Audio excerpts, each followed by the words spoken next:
चुप.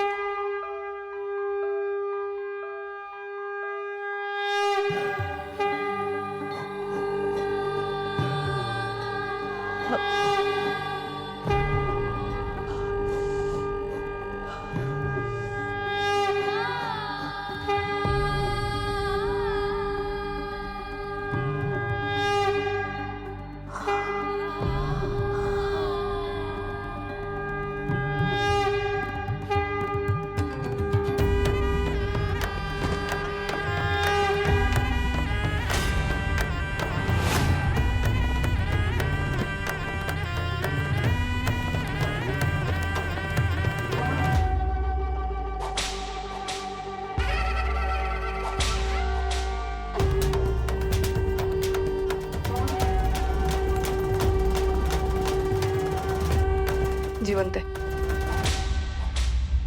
पण बेशुद्ध पडली.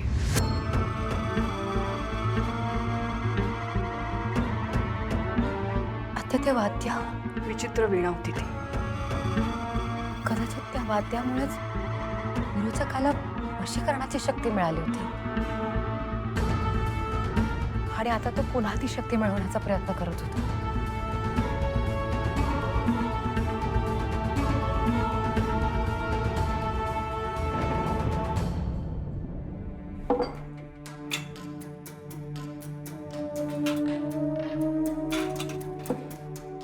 नशीब सगळं संपलं. हे जे काही झालं ना ते आपल्या घरातच होतं. आपण आणखी थोडा वेळ बाहेर थांबूया का? फाल्गुनी, रिलॅक्स. घाबरण्याची काही गरज नाही आता. असं काही होणार नाही आता. पण तो आवाज कसला होता? आणि असं वाटलं की म्युझिक सिस्टीमवर फुल व्हॉल्यूम मध्ये काहीतरी लावलंय. पण तो जो काही आवाज होता ना तो खूप भयानक होता. नेत्रा, तर काय झालं बरं? आणि तो आवाज कसला होता? आणि हे सगळं अचानक का घडलं एकदम? हे असंच मागे सुद्धा घडलं होतं. हे नेमकं काय चाललंय? मागे सुद्धा संपूर्ण एक दिवस विरोचक घराबाहेर होता आणि तेव्हाही भूकंपाचे असेच हादरे बसले होते आणि आज सुद्धा तेच घडलं. या दोन्ही घटना का घडल्या ते आज आम्हाला कळलंय.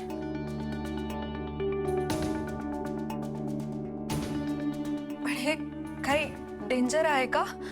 आणि हे आवाज कसला होता? तो आवाज विचित्र वीणेचा होता. हा, विचित्र वीणा? विरोचक विचित्र वीणा वाजवत होता.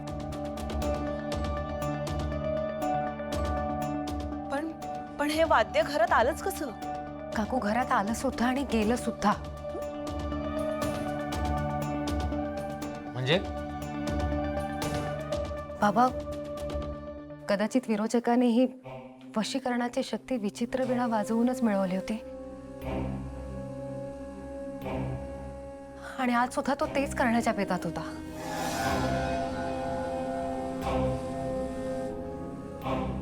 पण नेत्राने त्या विचित्र वीणेची तार तोडली आणि सगळंच थांबलं. आणि मग ती विचित्र वीणा अचानक गायब झाली. पण मग आता विरोचक बेशुद्ध आहे खोलीत.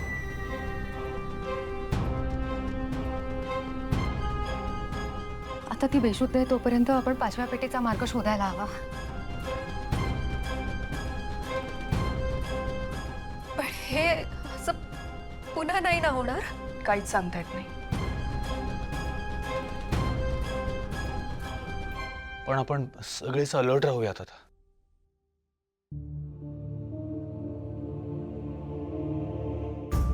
का कोणास ठाऊक हे सगळं जे काही घडतंय ना त्यामुळे असं वाटतंय की हे संकट आणखीन गडद होत चाललंय.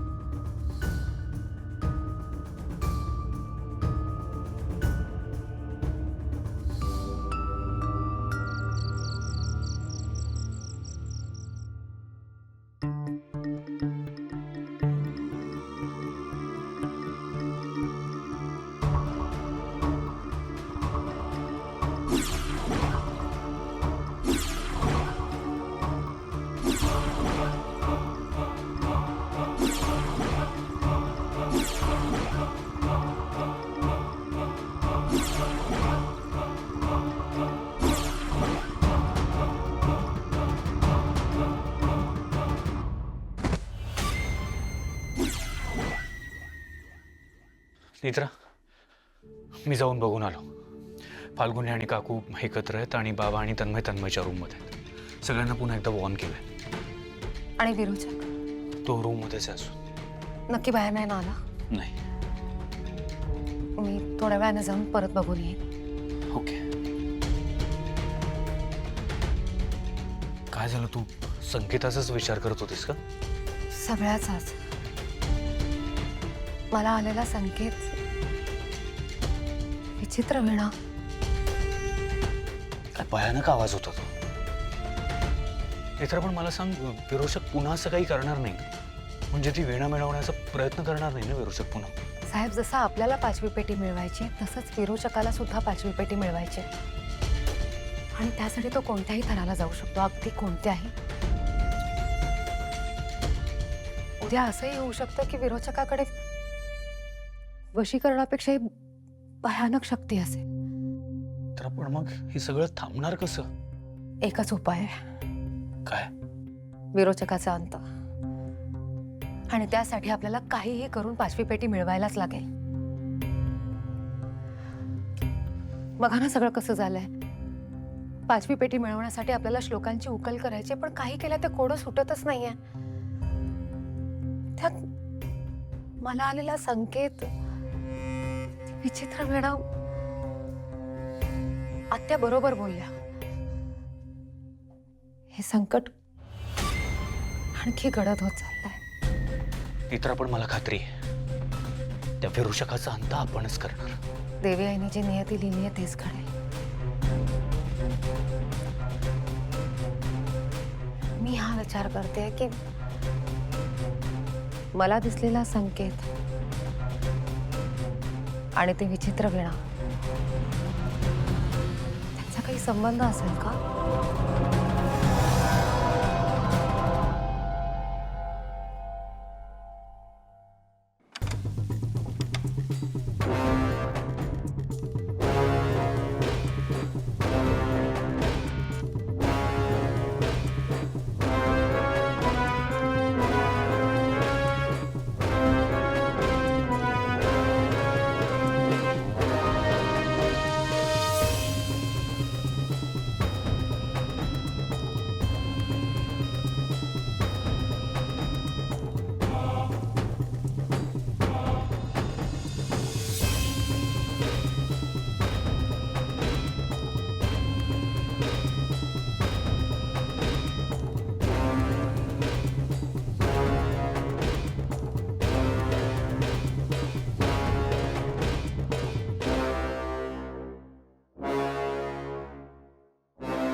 विरोचक बेशुद्ध असतानाच त्याचा अंत केला तर? बाबा म्हणाले त्याप्रमाणे विरोचक आता शक्तिहीन झालाय. पण हे सगळं एवढं सोपं आहे का? 5वी पेटी सुद्धा अजून मिळाली नाहीये.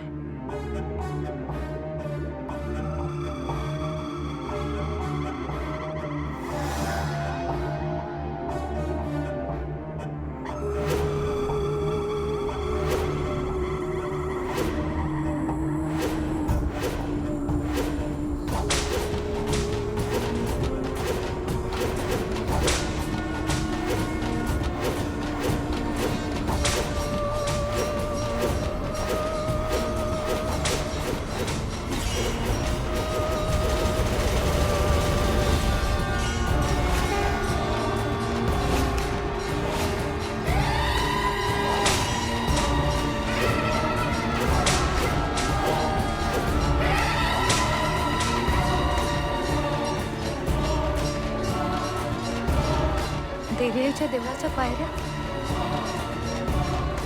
असा संकेत का दिसला?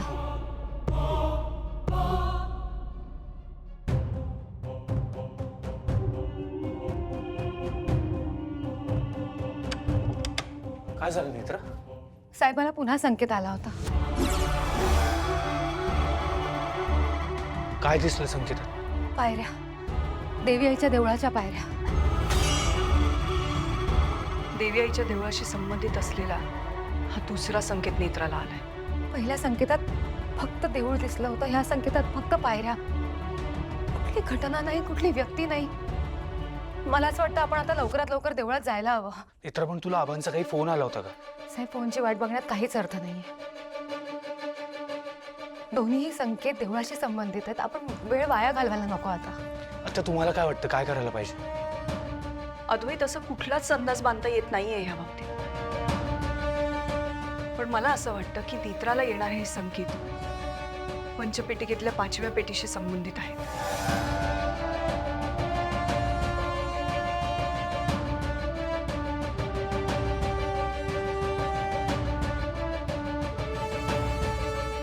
आता तुम्ही ते श्लोक पाठ केले होते ते सांगता का पुन्हा एकदा? घर असे आहे कुठे जे घर खरे नसले जरी, राहणारा राहतो तेथे असे म्हणते तरी. शोध ऊर्जा देवलोकाची कुठे रे साचते, काय आहे जे गुढीचे रूप उलटे भासते. ज्ञात हे झाले तरीही शक्य ना तिच स्पर्शणे, पावन प्रवाह तीनही अनिवार्य हेची सांगणे. यातल्या पहिल्या 2 ओळींचा अर्थ माझ्या लक्षात येत नाहीये, पण तिसरी ओळ जी आहे म्हणजे देवलोकाची ऊर्जा, त्याचा अर्थ नेत्रा म्हणते त्याप्रमाणे देऊळ आहे. आणि त्याच्या पुढे काय म्हणाला होता तुम्ही? काय आहे जे गुढीचे रूप उलटे भासते. गुढीचे उलटे रूप. एक मिनिट, मी जरा आलोच. कुठे जाताय तुम्ही? मी आलोच. ते प्लीज तुम्ही साहेबांना समजावा ना. देवळात गेल्याशिवाय या सगळ्या प्रश्नांची उत्तर नाही मिळणार.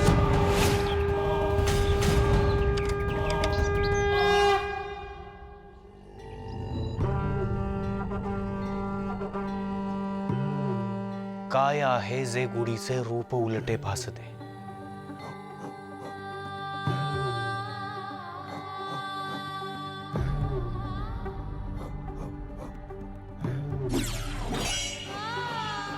चे उलटे रूप.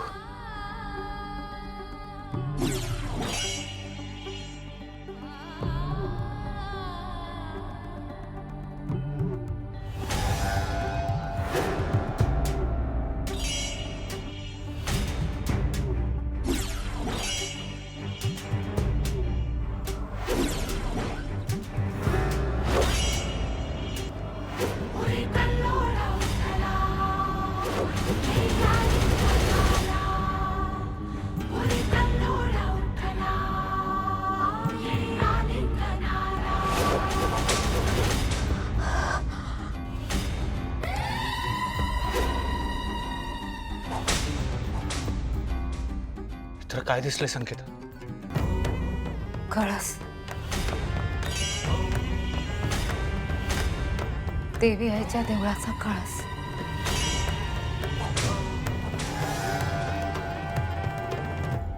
असाच दिसतो ना गुढीसारखा.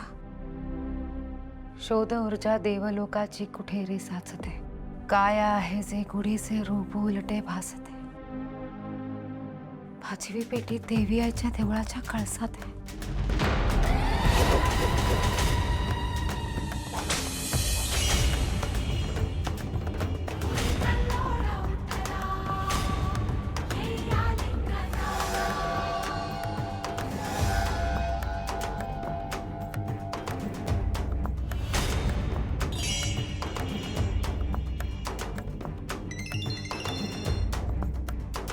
आबांचा फोन आहे. हा बा. नेत्रा, हो आम्ही एकत्रच आहोत आबा. एक मिनिट, मी स्पीकरवर टाकतो फोन. आबा बोला. मी सगळीकडे व्यवस्थित लक्ष ठेवून आहे, पण देवळासंदर्भात एकही घटना घडलेली नाहीये.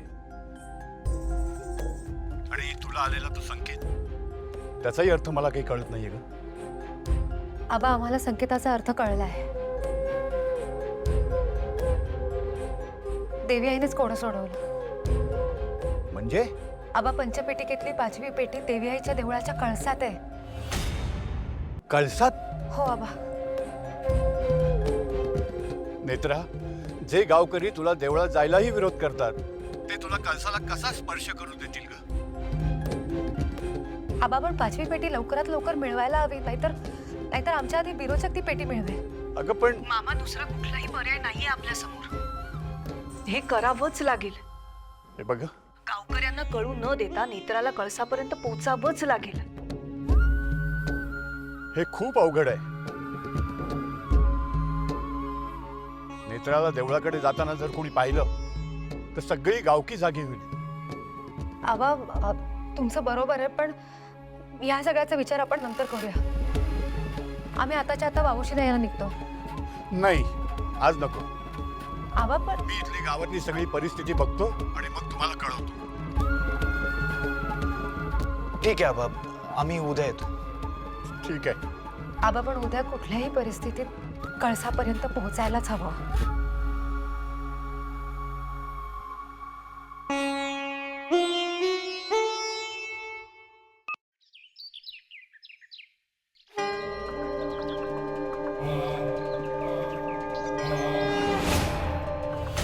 देवी आई, पंचपीठिकेचा हा शेवटचा प्रवास शेवटी तुझ्या देवळामध्ये येऊन थांबला. पेटी कळसामध्ये आहे आणि कळस म्हणजे सर्वोच्च स्थान. मला माहिती आहे ती पेटी काढणं सोपं नाही. आता तूच मदत कर.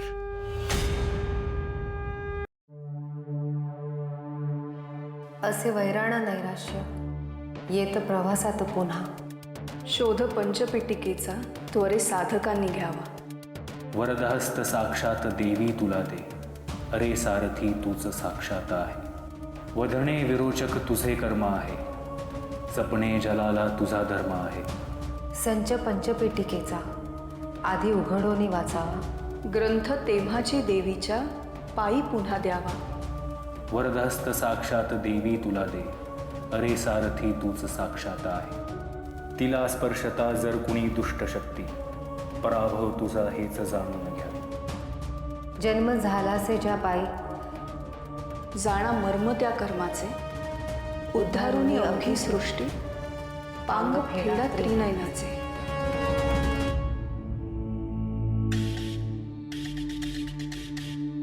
पाचवी पेटी कुठे आहे ते कळलंय, पण तिथपर्यंत पोहोचायचं कसं?